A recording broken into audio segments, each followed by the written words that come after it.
Quite frankly, y'all could just talk, and it'll probably pick them up. It says there's on a the paper to leave high the pitched microphone. feedback that's driving Lean in. me insane Oh, already. yeah.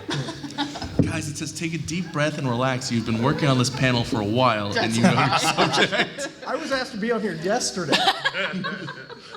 Apparently, the Don't ruin audience the is illusion. interested in hearing what we have to say as well. Are you guys interested in hearing what we have to say? Show of hands. Oh, okay. Well, that's at least a quorum. Volume. Yep. Check, 1, 2, 3, yep. Hello. Yeah. Seems all right. Yellow. All right. Thank you, Patrick. All right. We still have a minute.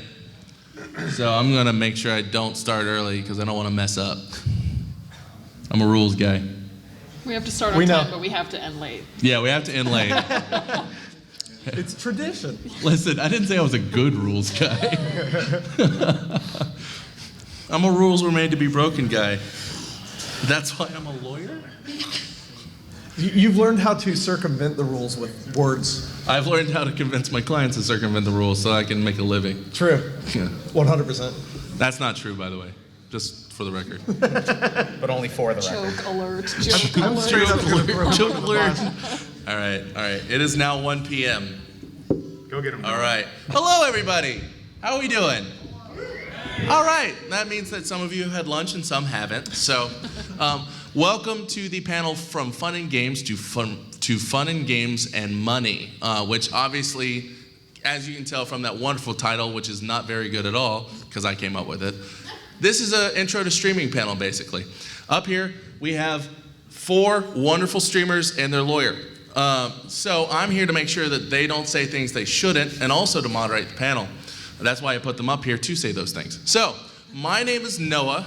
I'm a lawyer. I'm a cool lawyer. You can find me on Twitter at @mylawyerfriend. And I'll let these panelists introduce themselves because they're much better at it than I am. We start in here. Hello. My name is Anthony Labrizzi, and then, quote, my username is Labrizzi. It's not very exciting, but It's his last name. it's my last name, which I will talk about later on terms of branding. But, it's 2 separate questions, right? Yeah, 2 separate questions. Not Okay. there yet. Not there yet. Not there yet. Just introductions right now. I play video games for money, full time. It's pretty cool. It's cool. Yeah, it's cool. Don't try telling my dad that. He'll never understand it because he's a 65-year-old Italian from Newark. But I do play games for money. Yeah. I'm Becca. My Twitch is BECC Plays. Beck plays. Beck Plays. It me. That's It hurt. My name is Jared. I go by the 8-Bit Drummer on Twitch and YouTube, and I play drums on the internet. I'm a bit different than everybody else up here. Little bit different, just a little bit. You're talented. you know what you're You doing. have a marketable skill. My name's Ryan Capps. On Twitch, I go by McLaffy Taffy. Been in content creation since 2011. Yeah, and I likewise play video games for people on the internet and convince them to give me money. So, It's a pretty good gig. So, out in the audience, I want to kind of get a poll of who we have here that currently streams even a little bit. Cool. Of you, how many of you are affiliates on Twitch or something like that? yeah. Nice. Congratulations. And how many of you are partners? Awesome. So you're going to learn some today, in theory, potentially, maybe. Maybe. But congratulations to all of you. How many here have not streamed ever but are thinking about it? Yeah. Cool. Y'all are the brave ones, and I'm proud of you. So, first question, I want to just leap straight into it. How did you guys, and take this in whatever order you want, how did you guys kind of get started on streaming and creating content? Like, what was your kickstart into the industry? I'll start talking. Oh, yeah, sure. As the oldest and wisest of us. Definitely oldest. So I needed a creative outlet. I was waiting tables at like 31 years old, and I was bored out of my mind with a theater degree, and the economy was in the garbage, and I was happy to just have a table waiting gig. And at the time, a buddy of mine, he and I were watching a lot of machinima.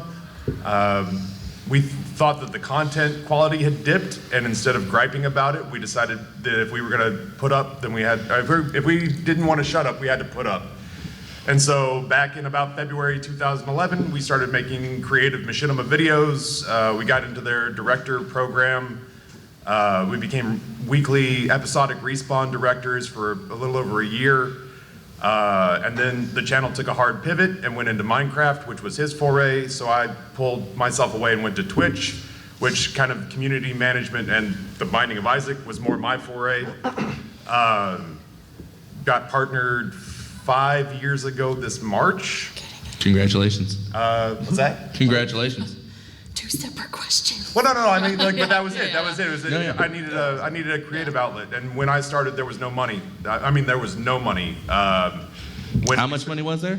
It was so we heard when we were making machinima videos, we did it so much just because we needed the creative outlet that we heard rumors that somebody made enough money off their YouTube channel to build a computer, and we thought it was bullshit. Like, there was just no way that anybody made that kind of money. Like, one guy was like, I paid for my semester's credits using my YouTube channel, and I was like, you're a liar. But like we were dumping energy into it like it was a part-time job because we just wanted, we were so sure of the fact that we could make stuff that was better than what we were seeing showcased, that was it. That was the drive, is I would wait tables for 8 hours and then go work for 4 hours in Skype on like video editing and script writing, and I almost got fired because I got caught writing scripts instead of doing my job. So yeah, I needed a vent for the creative side of things, and then money showed up, and that's been cool, but it changed how everything functions. So that's me. I started back in 2015. I wanted to get my mind off of a bad breakup that I was dealing with, well, that I dealt with, because it was over at that point. But I just, what was it? I was a youth leader at a church building for a while, and I talked to the pastor, and I'm like, hey, can I just play drums in here whenever you guys aren't here? And he's like, yeah, gave me a key to the building. And I started streaming in the small corner of the church building. The first stream had no sound, so that was great, you know. For a drummer. Yeah, that's exactly right. I wasn't on time to that stream either, but like it was just it was a really cool thing to just. I wasn't into it for any other reason. Like I was running a computer repair business for a while, and I just wanted to do something with my time that wasn't work, because that's basically what I was doing, was just working, trying to build a business and stuff.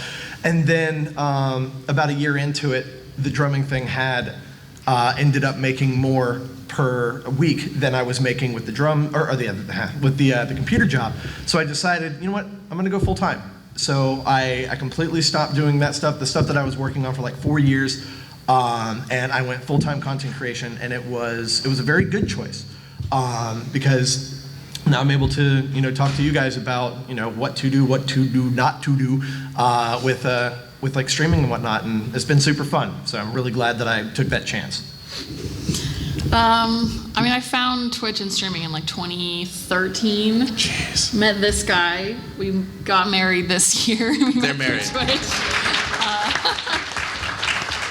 But I had done like random Shovel Knight streams like 2014 or whatever, and then 2016 I had done a year of university and come back home because it wasn't for me anymore, and I had free time, hadn't found a job yet. It was like, this streaming thing looks fun, let me try it. And the schedule has fluctuated over the years, but I've always really enjoyed doing it, and the people I've met there, I've made friends that I've had since 2013, 2014.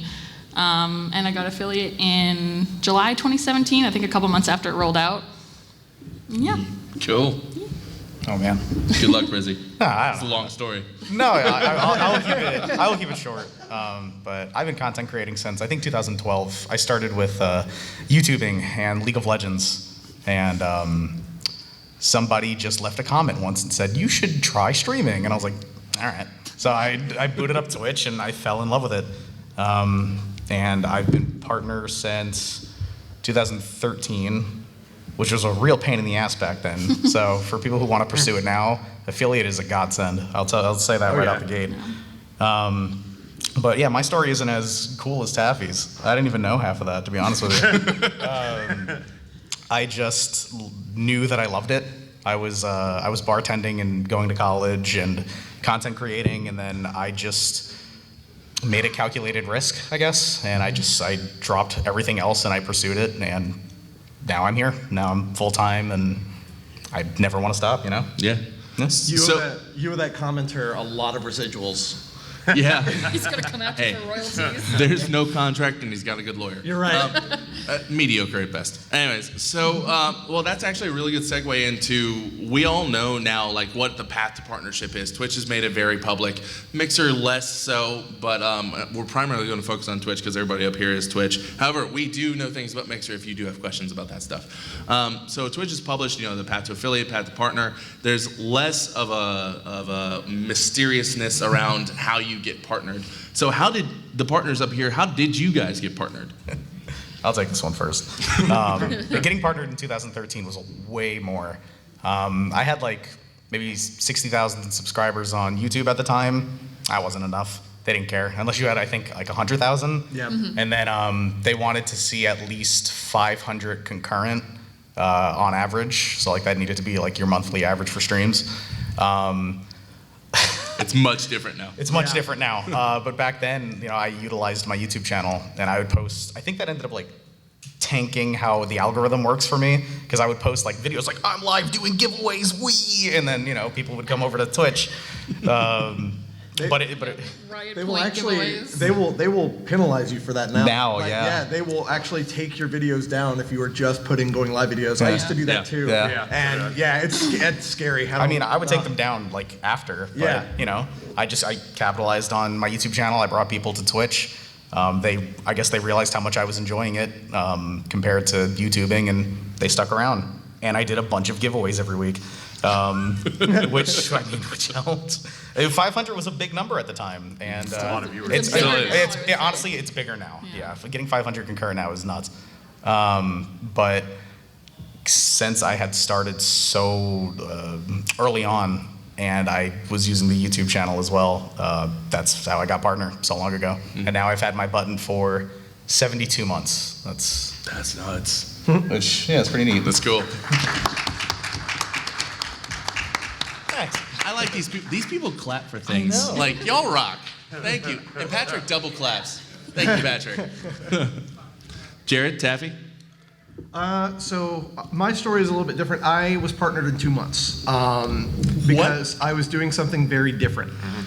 There was nobody on Twitch at the time that was playing drums along to music because, for one thing, a lot of people were scared of copyright, and another thing, it was just a brand new thing. Nobody had ever really thought of it at the time that I know of. I knew of people like Cooper Drummer, 66 Samus on like YouTube, and then like of course the video game music guys. Jules, CS Guitar 89, like I've been watching them forever, and I wanted to do something different, but not on YouTube because YouTube was saturated with that. So I decided to take a different route and go the live stream area. And if you guys have ever live streamed, you guys know that chat is a beautiful thing and a very evil thing sometimes as well. It's a lot of nods out there. I would go, like in my early streams, I remember I did suggestions for everybody. Everybody was able to make requests, and I played every single one of them that was done.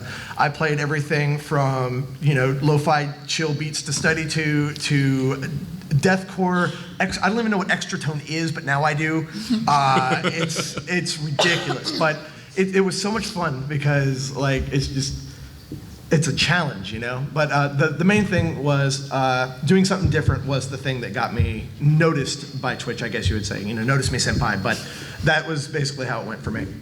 That's like, I want to double that and say finding a vacuum, it's so hard to find something that's not being done, but that's the challenge they put forward to you, is that if you want to be in any sort of rarefied air on Twitch, you got to find some place where people aren't, and then occupy that, even within a niche, even if it's just being good at a certain game. That can't be overstated. Mine was kind of like Anthony's. I've had my hand in partnering 4 Twitch channels. One of them is mine. On mine, it was that I had 5-figure YouTube subs and leveraged that. I co-founded a YouTube channel that was at 6-figure YouTube subs. I absolutely imported an audience from YouTube. I emailed them and said, hey, I've partnered another channel. Can my channel please be partnered? And they said no. And I said, okay, what would you like me to work on? And then they said yes. So it's like, for those of you who think that there's something that, like, we know something you don't, my path to partnership was I asked once, they said no, I said please, and they said yes. So I'll be creeping up on 5 years in March. Yeah, I really, the only reason I wanted it, and this is crazy because again, there was no money involved at that time when like Anthony and I were getting into it and Beck was getting into it.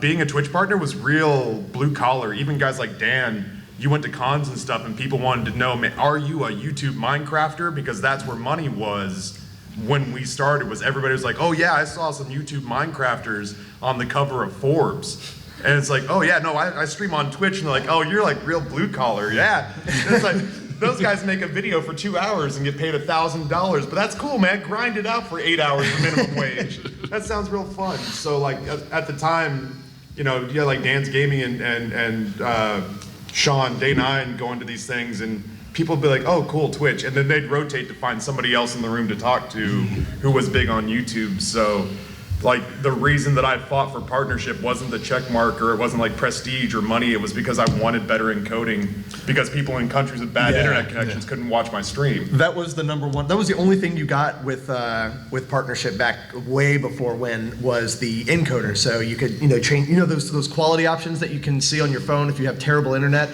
Yeah, that's what people wanted as a partner. That was all you got. There was no sub button. Huh? You got your button. Well, you did get. Well, there was a portion where there was no sub button. Yeah, that was. You could be like partner and not days. have your button. Yeah. But yeah, of course the sub button is really cool and everything. Now, oh man, dude, I'm so excited for like affiliates on Twitch and stuff because you guys get subs, bits, everything, man. Y'all have so much more to work with, and it's super cool. I'm very impressed with the things that Twitch has added recently in the past 2 years. It's like the Wild West once again. It's so fun. I get kind of crotchety old man mode when people go like, Twitch doesn't do enough for me, and I'm like, I will choke you. With my hand. Allegedly. I was armed with a PayPal account and a shitty webcam. You get off my back. Twitch doesn't do enough to make you money. C920 for life, man. I tell you what. Oh my god, I still use it. Yeah, me too. I have like a $500 camera now, but the program connected to it goes out, so I switch back to the C920 and everything is all reliable. Can I give a really, really silly piece of advice? Get better lighting. You don't need a better camera, get better lighting. If you get better lighting, you will turn that C920 into an A9000 or whatever the heck the coolest camera from Sony is right now. It is so important to have good lighting. Like buy 2 box lights and you will see a massive difference in the quality. Logitech sponsor us. Logitech did not sponsor us. No, I'm asking them to. I'm like, please sponsor us. Spend $100 on decent photography lighting. Don't spend $1,000 on a camera. Yeah, Spend that money on audio, honestly. Yeah, you've already spent the money on a camera. Sell it, buy a cheaper camera, and buy the good lighting. I mean, And then just get a mixer. I have the C930, and I wish I still had the C920 that my wife uses. I brought the C920 with me just in case, but it functions just fine. Get good lighting. If you do a green screen, get yourself a good green screen. And fix your audio. Well, actually, that's a really good segue into like what kind of tips do you guys have for people who are streaming for a hobby or newly affiliates or have never streamed before, from taking from that aspirational thing, that hobby, to doing it full time, to doing it to make some sort of income off of, such as good lighting. No. So I think the number one thing, this is what I tell literally everybody who wants to get into this full time, is even if you want to do it full time, keep it a hobby. Have fun with it, man. You guys are playing video games. You guys are doing art, playing music, whatever it is. Having fun is the most important thing on Twitch, because if people are watching you have fun, it's an entertainment website. You're not there, well, there are some people that make a living, complaining or yelling or being angry, and that's okay. That's their brand. But your brand is whatever you want it to be. And if you're having fun, if you're enjoying what you're doing, you're not going to work a day in your life. And it's possible that you could make a living doing this. I mean, I hit stuff with sticks for a living. It doesn't make any sense. I yell, That's scream, awesome. and I react to YouTube videos with a drum set in front of me. That is what I do for a living. And I love it. I absolutely love it, because I get to share like my favorite things with other people, which is music, memes, and like comedy and things of that nature. So that is my number one thing, is just have fun with it. Like just challenge yourself, have fun. embrace the suck. Yeah. Like, just accept, and it's just like what? Oh no, No, I'm saying, like, here's the thing, is that, like, it's gonna suck in the beginning. It's just like anything else. Like, I have a theater degree, and when I started, I was a terrible actor, and I worked my way up to mediocre actor, and then I quit. But I started. There was Some say he's still mediocre to this right, day. Now he's a mediocre partnered mediocre streamer. audition to this day. But like, there's that. With Twitch, I've embraced it the way that I haven't embraced anything else that I've ever done, and it's like, it's forced me to be insanely critical about things because they matter to me, and you have to take the emotional part of you and live outside that and choose to be willfully analytical about your own performance, and that part of it needs to be as rewarding a part of the journey as, oh my God, I got 1,000 viewers. Oh my God, somebody gave me $500. Like, that's cool, but those are like symptoms of a process you develop that starts with, man, I think my audio sucks. Well, you know, I could go onto a forum and say, hey, somebody tell me what good audio is, or I can start diving down into technical reviews and I'm no computer genius at this point, but I've learned Photoshop, I've learned Audition, I've learned Premiere, I've with help, but I've pulled together my sound mixer, I've learned photography lighting, I've learned what it takes to decently light a green screen. There are places where it's been like, oh, it's really tempting to take $1,000 out when you've been given $1,000 and go spend that on a night out or a good dinner, or you take it and you reinvest it and you get better equipment because you want the quality to slope up, and it just, unless you're just really good, and I guess there are phenoms out there, but most people start at suck. And it can get good, but it's almost like we were playing Getting Over It this year. And it's like, you have to embrace it like that. The failure is part of it. The falling down is part of it. The pit beckons. Did you The get pit over it? beckons. I did get over it. Dude, same. Yeah. That was the worst. Oh my God. No, Oh. Jump King. No, okay, Jump King made me stop streaming video games, okay? I hate Jump King. I cannot beat that game. I beat Getting Over It, I can do Boshi, I cannot beat Jump King, dude. I hate that game. Ooh, I'm gonna be. Don't make me start. I'll take up the entire panel. One talking about day, Jump dude.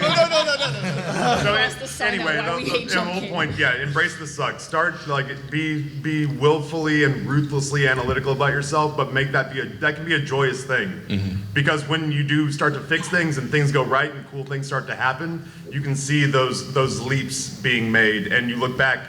I look back at where I started. And I started editing, my first microphone was a blue snowball mic with my wife's crocheting hoop that I'd stretch pantyhose over because I needed a pop filter. And so and I recorded one session in my car because I had a newborn who cried a lot, and it was like 106 degrees with the computer in the sun inside the car, and I had the microphone popped up on a steering wheel, and it's just like, but I wanted to make the damn video, so I had to.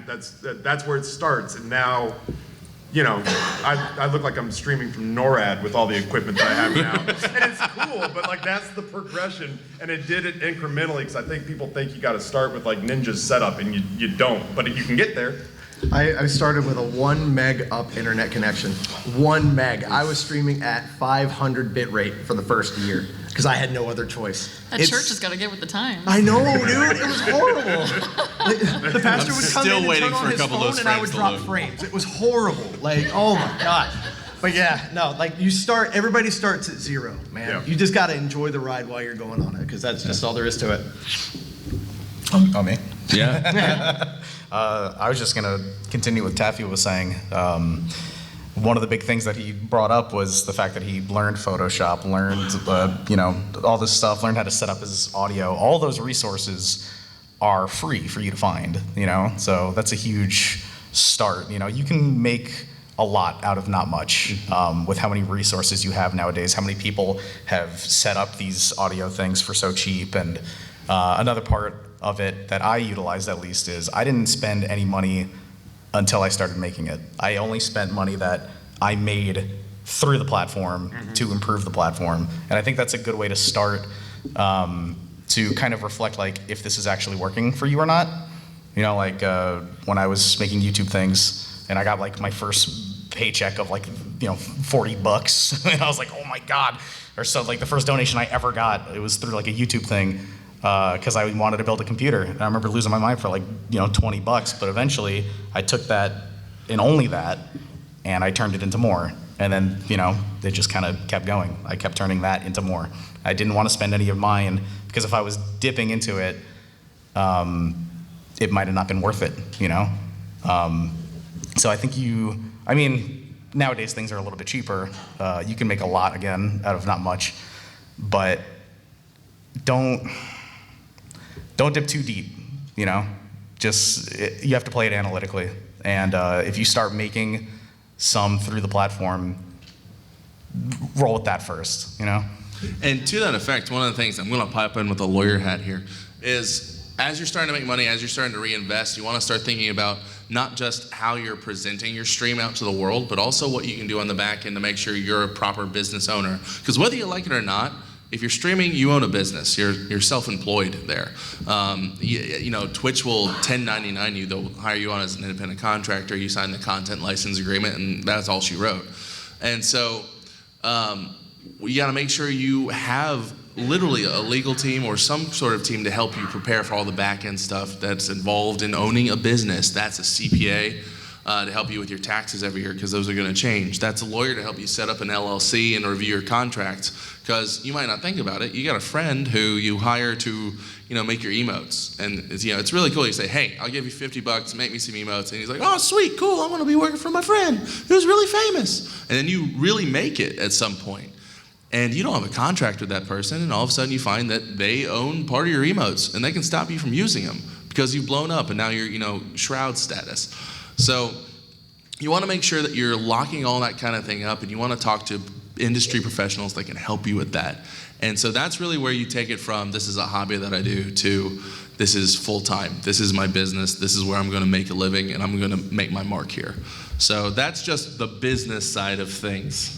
Yeah, if I could offer an affiliate's perspective on the whole making the move to full-time thing, I think it's also worth saying from my experience that if you try that out and you're like, I don't like streaming as much anymore, I don't feel right about this, it's okay to just stream as a hobby. I've been streaming as a hobby for 4 years and I love it, and I've made those pushes where I try, I have the extra time, or I'm like, things are going really well, I'm gonna make a full-time schedule, and I don't enjoy streaming anymore, so I had to step back and reassess, and I'm at a place now where I'm really happy with it. I had to stop for a few months because we got a puppy and just life happened, but every time I come back to it, I make the relationship with it healthier every time. And there's so much pressure out there for everybody. I'm married to a partner, all of our friends are partners, so I'm like, I need to be a partner too, because that's, I will feel more integrated into this community, but that it's really not what's important in my opinion. If you don't want to do it as a job, full time, that's okay. Yeah. And so one of the things that I kind of want to, this panel, we've done this panel in various forms over the years. One of the things I always think we kind of get a little insightful on is, what is the one thing where if you went back and could give yourself advice, and then maybe not even just one thing, like a series of things, what would that be? Keeping in mind that this is real life chat, and they will throw kappas at your face. I would have got better at Fortnite faster.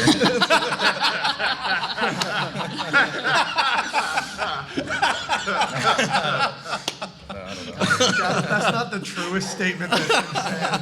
Holy cow. All right, can I get a real answer, please? That's a real answer. That's so funny, I forgot what I was going to say. It felt real earnest, and I was like, oh, I'm going to bare a piece of my soul, and I lost it. Well, actually, that's a really good point, because one of the questions we always get is, well, hey, I'm a burgeoning streamer. I know that everybody's playing Fortnite. There's a lot of views in that, and right now it's actually Tarkov, but everybody's getting a lot of views in X game. How do I make my mark as an top of category streamer there? And what do y'all say to that? Be the best at it. Yeah, you have to Honestly, be Shroud. It's a rough one. Tackling the most populated directories is one of the hardest things. You have to be the best at the game. If you're coming from nothing, or because there's so many people in that directory, it's so saturated. You either need to be the best or Plus, what's crazy is that even the people that are the top of category that aren't the best, so like Doc and Tim and all those guys, they would still be the best out of like our crew of friends playing, and everyone looks at them and like, oh, they're kind of like Tim's the clown or like Doc's the character, and it's like, well, they're still like stupidly good at the game. They just play up, they don't play at we're world class. Well, I guess Doc does, but like they don't seriously play up at. Yeah, they play to entertain, not to Right, impress. they're entertaining, and they still would be like the best person out of like a group of me and friends playing. So like, I don't know. I steer so clear of the big categories unless I'm doing it for fun. I stream The Binding of Isaac 4 hours a day because that's what people will watch, and for me, it's a business, and it's like I get heartbroken because new games come and go, and I make like Red Dead 2. I've never watched or I haven't even purchased it yet. Desperate to play it. Don't know when the time will show up. Because for me, that first game puts butts in the seats, and then the second slot, I let chat pay to determine what that slot's going to be. And if they want me to play Dark Souls 2, I play Dark Souls 2, and I don't play Spider-Man until 6 months down the road when somebody goes, if I give you money, would you play Spider-Man? I'm like, God, I've been waiting for someone to ask since the game came out. So for me, I guess it all kind of loops back to be what Beck was saying. You have to be true to yourself. Because for me, it really is. Right now, my wife's going through graduate school, and I'm the lone breadwinner for a family of 4. So what I want and what I would like to do doesn't matter. What I have to do is I have to play Isaac, which thank God I still love that game. 4,500 hours in. I have to play The Binding of Isaac every morning because people show up for that and are excited to give money during that. And then my will bends to sponsored time. My will bends to chat, wanting to watch me freak out over getting over it. That's the meme portion that also draws in money. But like I know my burn rate. I know how much I have to make each month to make ends meet, and I have to earn that in front of the camera. And so I'm real torn about Cyberpunk coming. Because all I want to do is set down everything and play Cyberpunk, and we're having a real existential crisis on the channel where I don't know that I get to deviate from the formula. But that's the truth of it. It's still the greatest job in the world, and I still would much rather be doing. I can't think of anything else I'd rather do.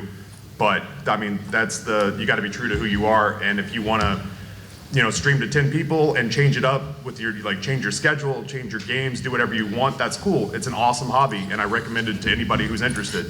But if you really are in this die-hard, eye of the tiger, I'm gonna go make it and get partnered, you gotta read the room, and sometimes you gotta make compromises because it puts asses in seats. And that's another one of those things where it's like Beck said, be honest with yourself about what your goal is. Is it to be a successful company? Because therein lies compromises. Or is it, this is gonna be a fun thing and I might as well have the camera on while I play video games? That's cool too, but that's probably not going to vault you to the top of any game categories. But as long as you're okay with either one of those choices, none of them are easy. So you just have to kind of know what you're getting into.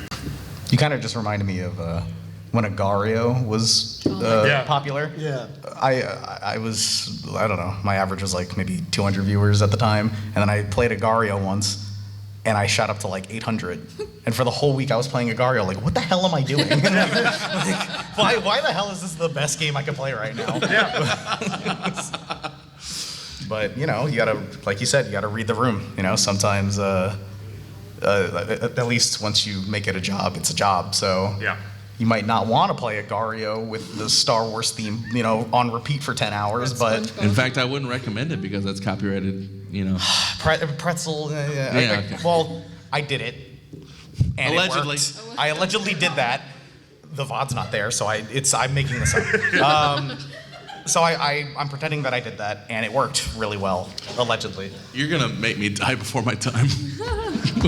I think the advice I would give, something that I should have started earlier, is like going back and watching my own content and picking out what do I like about what I did and what do I want to do better. Like, I hate the sound of my own voice, so I avoided clips and like everything, and watching the VOD was like, oh, this is the worst thing I could be spending my time doing. But it, like, to force yourself to become a consumer of your own content, it's really the only way you can like see what it's like from the other perspective and analyze like what should I keep doing, what do I need to change. we all want to say, hey, listen, I play video games for a living and it's really cool and I love it. But at some point you got to realize it's a business too. It's a living. And there's parts of any job that you don't like. And that involves being disciplined and being self-critical and making sure that you can take that next step. Because if it was just literally playing fun and games the entire time, then everyone would be doing it. But you gotta carve out your niche, gotta carve out what you do. One of the things I really kind of want to talk on a little bit is charity streaming and how that affects your day-to-day and taking time away. So, because I know Taffy and Jared and Brizzy's done charity streaming too, and back charity streams. Heck, I've streamed for charity. I started streaming this year for St. Jude. What's up? See, they clap. I love it. But yeah, so can we talk a little bit about charity streaming and how that affects the career of streaming as well?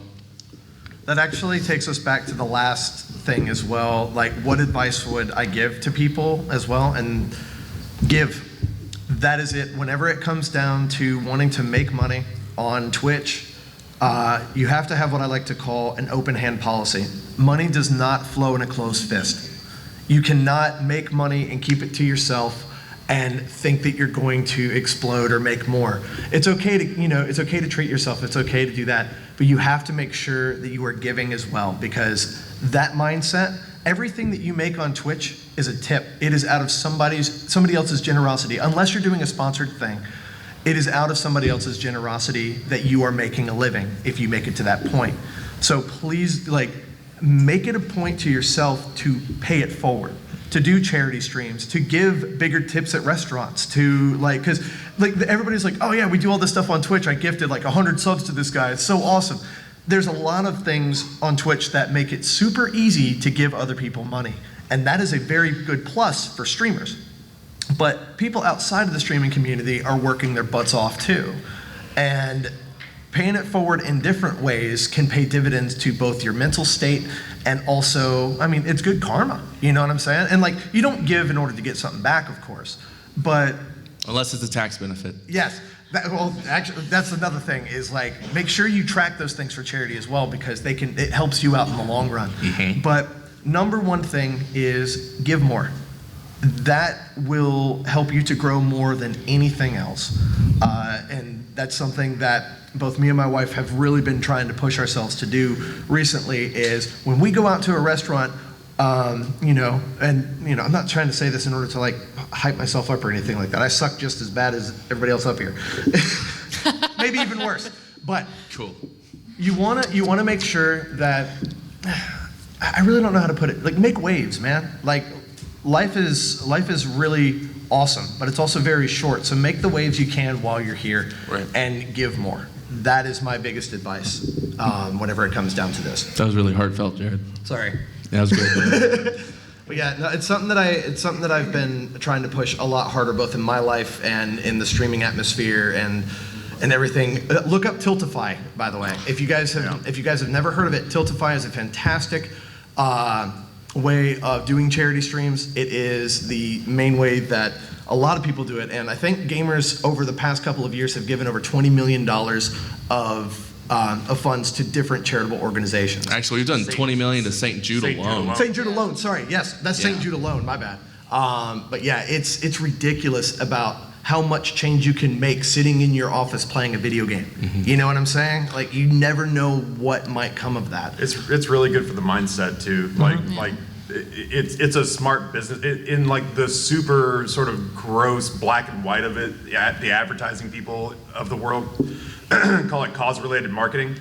And it's you could just cut a check to St. Jude for $10,000, or you could raise $5,000 and everyone can see you do it, and that's way more valuable to a business. And that's gross, but it's true, but it's gross. But it's true. But it's true.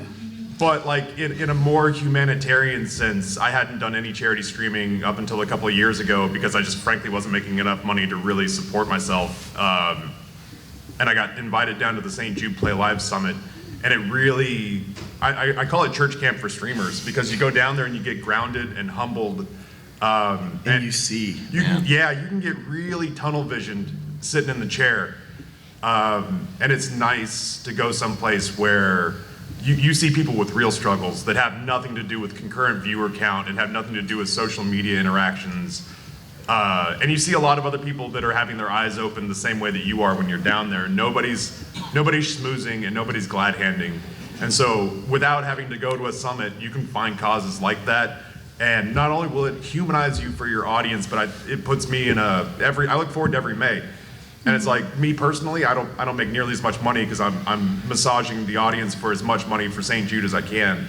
But man, do I feel better. Like, I'll take 75% of what I normally make, plus having raised 11 grand for St. Jude.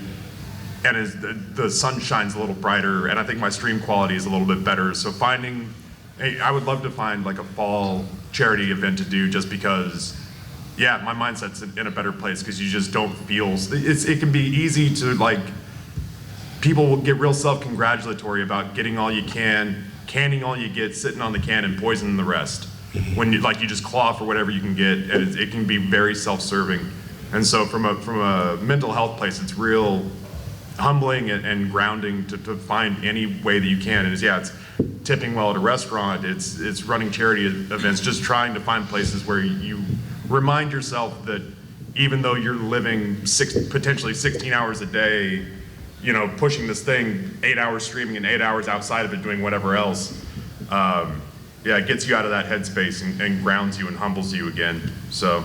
Yeah, there's also something really powerful about, like, however many people watch you, you're able to, like, all come together and they're doing something good because you're asking them to. Mm-hmm. And it's not this selfish, like, oh, give, like, there is a selfishness to, like, asking for money while streaming. It's how you make the living, and, like, there is nothing wrong with it, but it hits different when you're asking.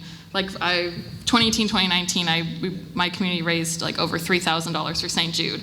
I get like 10 to 15 concurrent viewers usually. Like, a good day is like 30, and we did that. That's and incredible. That's like, awesome, actually. The $3,000 is a number that matters. Nothing else matters in that situation. Yeah. The only thing I would add to all this, especially with Jared saying, it's nice to give.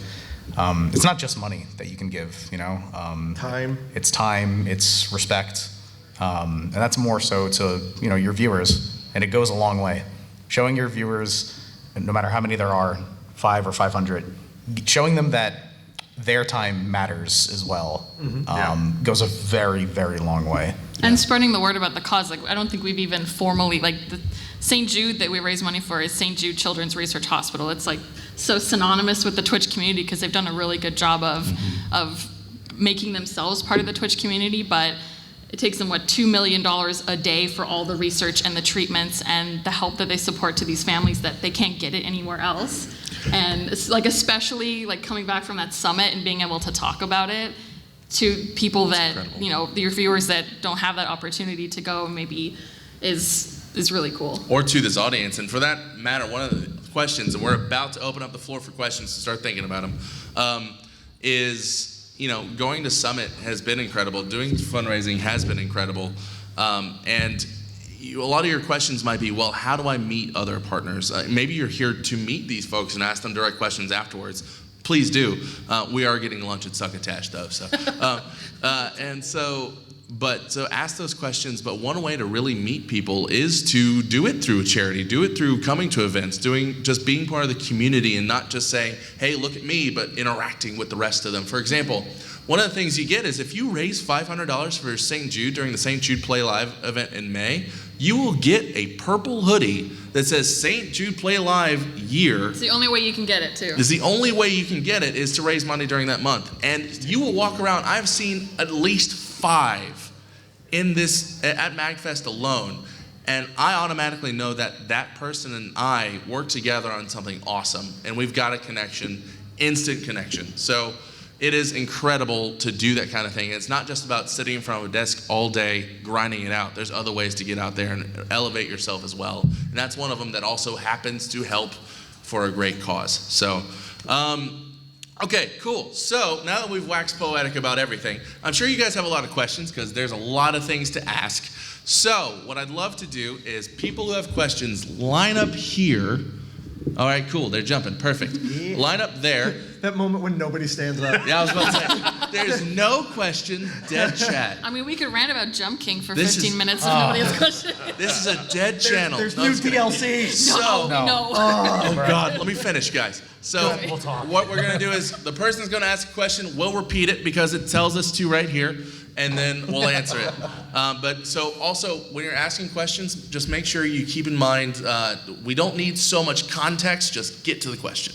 Go for it, buddy. So you all were talking about a platform specifically for charity streaming. Mm-hmm. We have a couple of channels right now. One that is specifically for charity streaming for Side by Side, which is a Richmond Right? Yeah. charity. Is it possible to run that platform and then also, well, on that platform, be like, we also have this other channel where we sometimes do things, or is that kind of frowned upon? So the question is, we talked about charitable platforms such as Tiltify. The question is, we have a charitable platform. Is it okay to run side-by-side charitable platforms, or is that frowned upon? So are you talking about having two different channels, one that is a charity channel and one that is a regular stream? Right.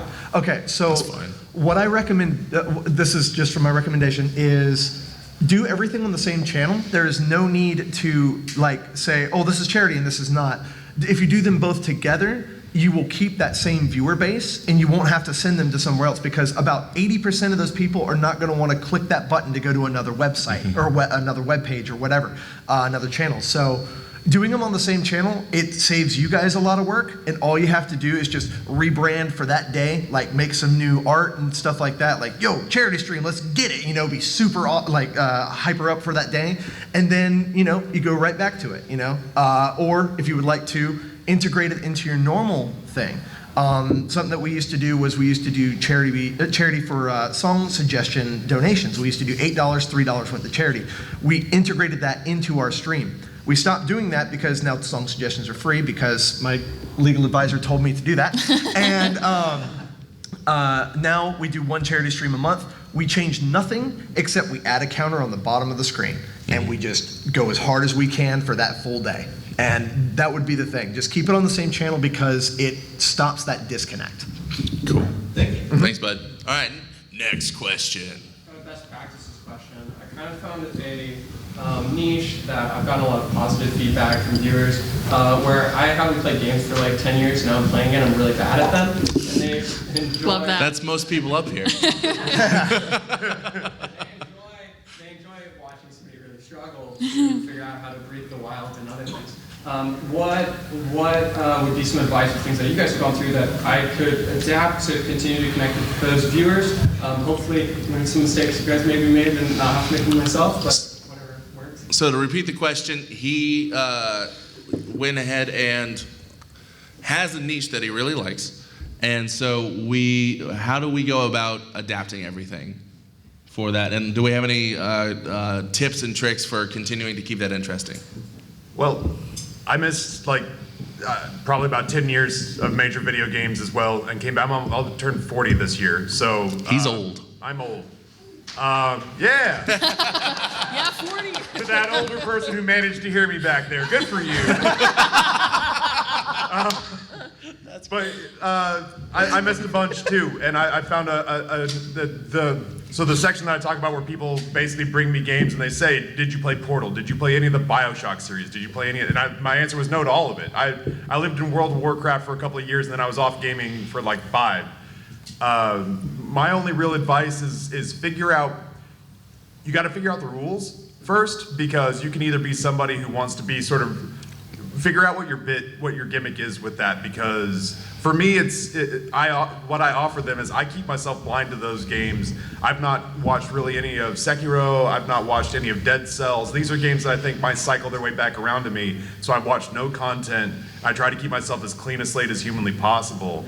But then that also means that I have to, when I go into that category, I'm going to bring in new viewers. Some are going to be good, some are going to be relentless backseaters, and you got to kind of have like a ground plan in place for how you're going to manage that. And if you can get a mod or two that you can rely on to help you manage that, that can mean the world of difference. It's just kind of like know how you want to, like if it's a bar or a restaurant, you know what you want the theme of your bar or restaurant to be. And if honestly, and this is my favorite part of this, if you get a viewer that sucks and you don't want them there, you don't need them. and dismiss them. Like, cultivate a community that you want to be in every day, because you have to be there every day. So if somebody sucks and you don't like the way that they're contributing, warn them, don't warn them, time them out, ban them. It's not a democracy. Just, you know, so cultivate a rule set in a community that you feel like is a good, positive feedback loop for what you're building. Yeah, and keep then- using that feedback as a gauge too. Like, Yeah, and let it be organic, you know, and change as it needs to, but just find a structure that fits for you, for how you feel it best presents to you, interacting with this whole library of games that people are interested in watching you play. It's your house. Throw your party. Yeah. You know what I'm saying? Go for it. Yeah. And then, at least for Taffy's case, you know, and you said yours, you said you're not very good. Embrace the suck. You know? Yeah. And also, if you ever find yourself in Taffy's channel, make sure you ask him to build a bioreactor. No context necessary. Just do it. Yeah, I only take advice on how to do on my channel. Yeah, good. also, Thank I love you your very shirt. You're gonna go far, man. Like, Awesome. Question. Of course. First, thank you guys again. Yeah. It's good to see you again this year. Thank you. Taffy, it's more directly to you, Gracie, also you. But I was curious about, you said 4,500 hours in, you know, Isaac? Isaac. Yeah. great game. I loved it. I played through it. Once the content was exhausted, I found myself moving on. Sure. What do you do to keep it interesting for yourself and for the people that keep coming back after 45? Make your own content with it. So the question is, Like, I will continue on. Oh, that. yeah. how do you keep the content from getting stale after you put 4,500 hours into it, like you've done Binding of Isaac? Yeah, I mean, at least for in Isaac's case, Taffy's made a living just doing, you know, the character Eden. You know, it's random. That alone, that little random start, he just does win streaks with it. And I guess I'll use Lars Fest as an example. He took, just like he set his own rules. Like, I'm not allowed to pick up these, no devil deals, only angel deals, and things like that. And you can make so much content with it. I guess it depends on what game you're playing, but it also, again, you know, me, Taffy, Lars, like we adore that game, so we were able to do it. Yeah. If And you're with stuff like Eden Streaks, it like creates a story within the game you're playing where people buy in. They're like, oh, he's at this in the streak, and like, Yeah, you do yeah. have to kind of deal with the drop off if you lose a streak. Yes. But it makes it more exciting because it's something they're investing in apart from you just playing a game. do you mind me asking if there's any game in particular that, you know? That I'm playing? Or Yeah, you know, like I started out with Realm Royale. Oh, nice. Oh, yeah. I just figured it was something a little off the main from. Sure. Mm-hmm. That's smart. That's the game where you turn into a chicken, right? yeah, Yeah. I like that game a lot actually. It's a fun game. I recently moved into Vagante. It's been Nice. an older roguelike. Yeah. Because I wanted to follow in sort of that footsteps, just carve my own, play my own way. Yeah. Yeah. Right? I'm Taffy, this is you 30 years ago. That's back when I was Are you 10? 30. Yeah, you learn to build your own narrative. I took so I never stopped stealing from people that I really like and admire. And so, Allegedly. there was a musician on Twitch named Jason Yang who was only there for a short while. He got partnered and was really popular, but he knew how long he wanted to do it. And so he used to riff violin. He was Madonna's concert violinist. He's wonderful. He's amazing. Yeah, He's amazing. He's absolutely wonderful. And so I remember just one time, friend to friend, I was an audience member in his chat, and I said, how do you do this, man? Like, you're getting all this music, and you're playing, like, incredibly, and you're carrying a conversation with chat that's really engaging. And his thing was, man, I've logged so many hours as a musician, my hands do the work, and I'm just thrilled that there are people to talk to. And so even at hour 5,000 or whatever of Isaac, it's reached a point now where that really has just become the background noise of this community that we've cultivated that count on the stream being there, because I've got a lot of middle-aged viewers that are at work, and frankly, I've replaced the AM in the morning DJ, so they don't listen to like FM radio anymore, you know, and wacky prank calls. It's just me droning about how getting old sucks. But they like the tenor of my voice, and they like the cadence of how I speak, and they like the game when they choose to check in and tab in. And so that it really has just become, like, Isaac is one of those crazy communities where, you know, 7-8 years into the game being out, there's still hundreds of, if not thousands of people watching it at any given time. So, like, Lars made a bunch of crazy rules and that worked for him, but he was also a better player than I am. So, like, honestly, the Eden Streak thing is still challenging enough for me, and the game has enough variety, but my community's built up and solidified to a point where we're really just kind of showing up for each other, and the game just happens to be on.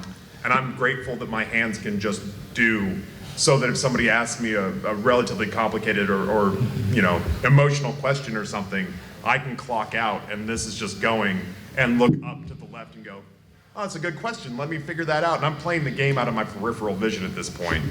So 99% of the time, people are there to watch you. Yeah. And you are the entertainer, you are the entertainment.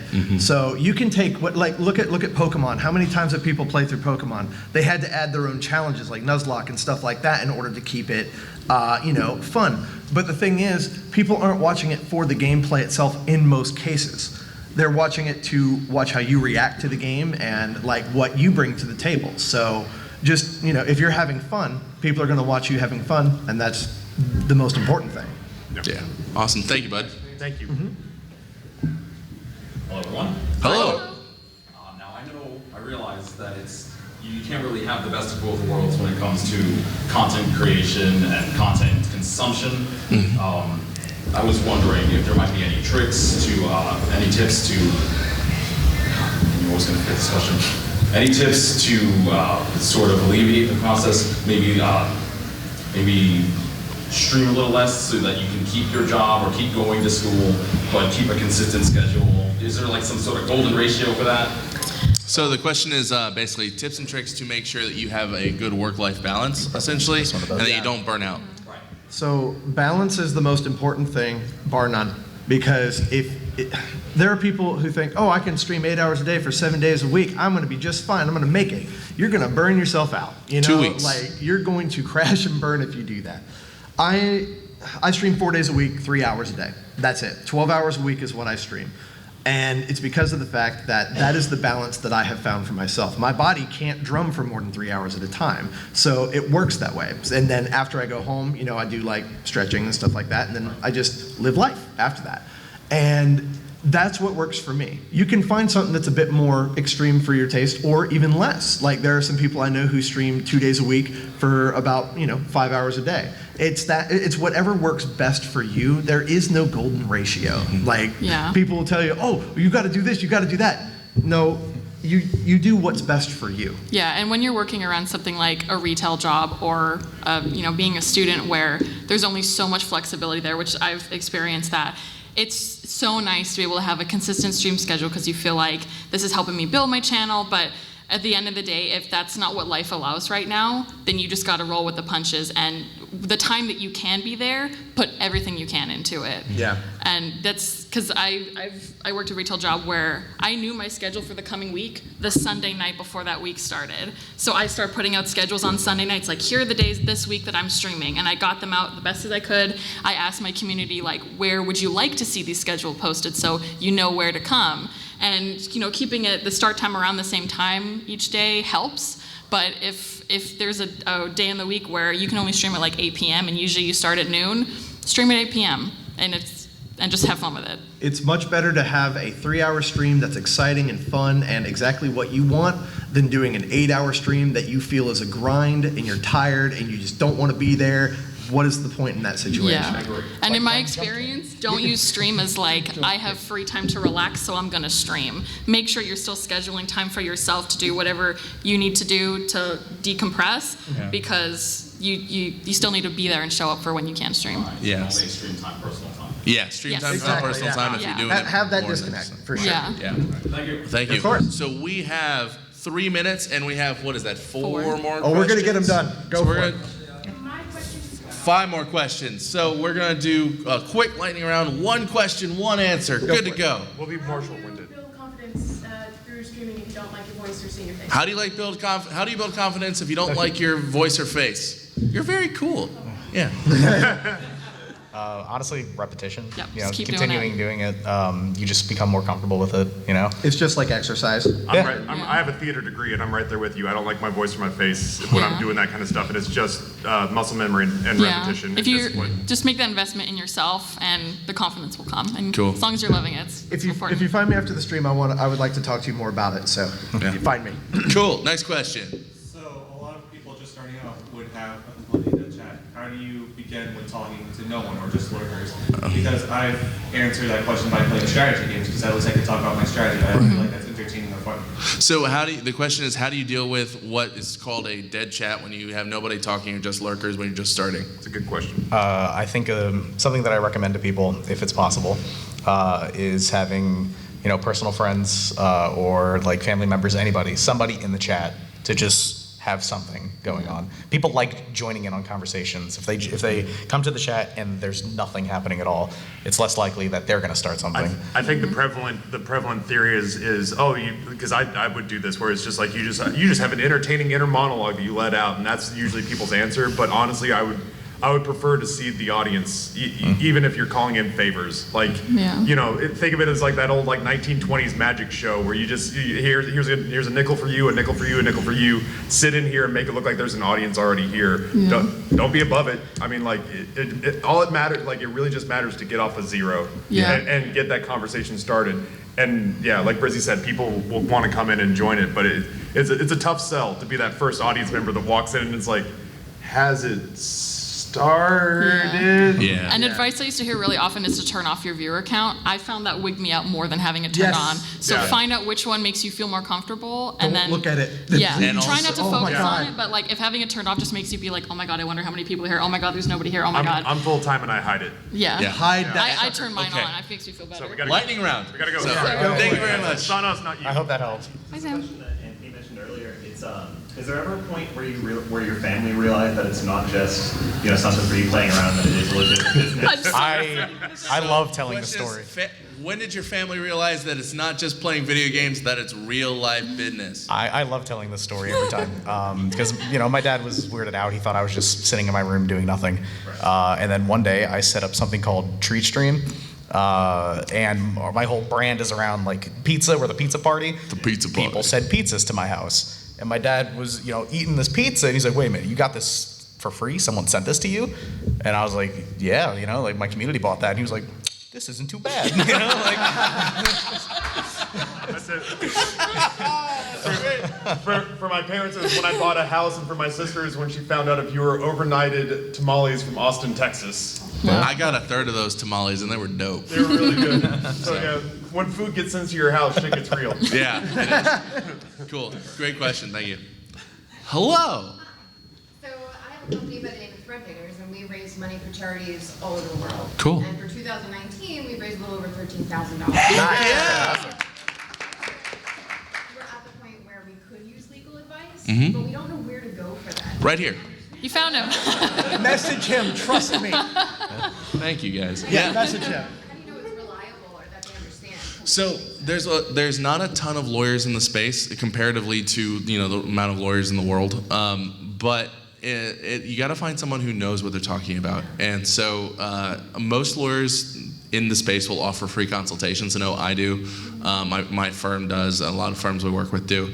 And you can kind of get a sense of that lawyer, figure out what their rates are going to be, figure out how it's going to be to work with them, that kind of stuff. Because you want to have somebody who you're comfortable working with. And I'd be happy to talk to you about it afterwards. So, of course, cool. Thank you.